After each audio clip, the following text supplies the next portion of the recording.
আপনি যদি ইফতারের পূর্বে যদি এই দোয়াটি, এই সূরাটি যদি কোনো মানুষ পড়তে পারে, কোনো মা বোন, কোনো ভাই যদি এই সূরাটি পড়তে পারে, তাহলে আল্লাহ তাআলা রব্বুল আলামিন তার সব দোয়া আল্লাহ তাআলা কবুল করে নেবেন। আপনার মনের যা ইচ্ছা আপনি যদি এই দোয়াটি পড়ে, এই সূরাটি পড়ে যদি আল্লাহ তাআলার কাছে চাইতে পারেন, আল্লাহ তাআলা রব্বুল আলামিন অবশ্যই আল্লাহ তাআলা আপনার দোয়া কবুল করে নেবেন। এই সূরাটি হচ্ছে সূরা ইখলাস। আমার মনে হয় এখানে যত মানুষ আছে সূরা ইখলাস জানে না এরকম কোনো মানুষ আমার নেই মনে হয়।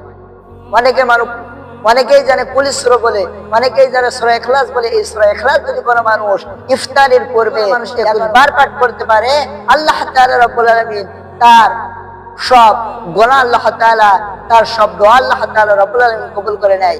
সূরা ইখলাস একবার পাঠ করে কোরআন, তাহলে আল্লাহ তাআলা রব্বুল আলামিন কোরআনুল কারীম 10 পারা পড়ার সওয়াব আল্লাহ তাআলা ওই ব্যক্তির আমলনামায় আল্লাহ তাআলা দিয়ে দেন। যদি কোনো মানুষ সূরা ইখলাস 2 বার পাঠ করে, আল্লাহ তাআলা কোরআনুল কারীম 20 পারা পড়ার সমপরিমাণ সওয়াব আল্লাহ তাআলা তার আমলনামায় দিয়ে দেন। যদি কোনো মানুষ সূরা ইখলাস 3 বার পাঠ করে, 30 পারা কোরআনুল কারীম পাঠ করলে যে সওয়াব হয় আল্লাহ তাআলা রব্বুল আলামিন সূরা ইখলাস পড়ার কারণে আল্লাহ তাআলা তার আমলনামায় আল্লাহ তাআলা সমপরিমাণ সওয়াব আল্লাহ তাআলা দিয়ে দেন। যদি কোনো মানুষ সূরা ইখলাস 10 বার পাঠ করে, আল্লাহ তাআলা রব্বুল আলামিন তার জন্য জান্নাতে একটি প্রাসাদ বানিয়ে দেন। এইজন্য ভাই, আপনি যদি সূরা ইখলাসটি পাঠ করতে পারেন ইফতারের আগে, ইফতারের পূর্ব মুহূর্তে যদি আপনি এই সূরাটি পাঠ করতে পারেন, এই সূরাটি যদি আপনি সূরাটি পড়ে যদি আপনি আল্লাহ তাআলার কাছে দোয়া করতে পারেন, আল্লাহ তাআলা আপনার দোয়াকে কবুল করে নেবে। এই দোয়াটি যখন পড়বেন তার আগে আপনাকে পড়তে হবে 3 বার দুরূদ শরীফ পড়তে হবে, এরপরে 21 বার সূরা ইখলাস পাঠ করতে হবে, এরপর আবার 3 বার দুরূদ শরীফ পড়তে হবে। পরে আল্লাহ তাআলার কাছে দোয়া করতে হবে। আল্লাহ তাআলা এভাবে আপনি করতে থাকেন, আল্লাহ তাআলা রব্বুল আলামিন আপনার তামাম জীবনের আল্লাহ তাআলা আপনার সব দোয়া আল্লাহ তাআলা কবুল করে নেবে।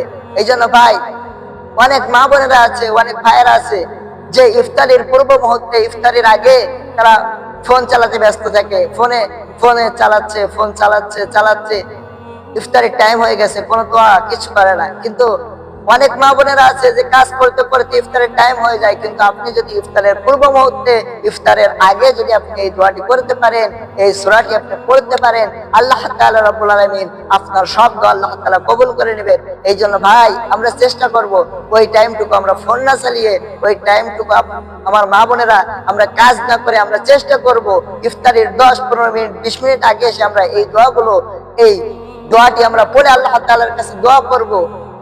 আপনার সন্তান আপনার কথা শুনছে না, আপনার স্ত্রী আপনার কথা শুনছে না, আপনার মা বাবা আপনাকে দাম দিচ্ছে না, সন্তান বলে গণ্য করছেন, আপনি দোয়া করে আল্লাহ তাআলার কাছে চান, আল্লাহ তাআলা রব্বুল আলামিন আপনাকে অবশ্যই আল্লাহ তাআলা আপনার দোয়া কবুল করবে। আল্লাহ তাআলার কাছে আমরা চাবো।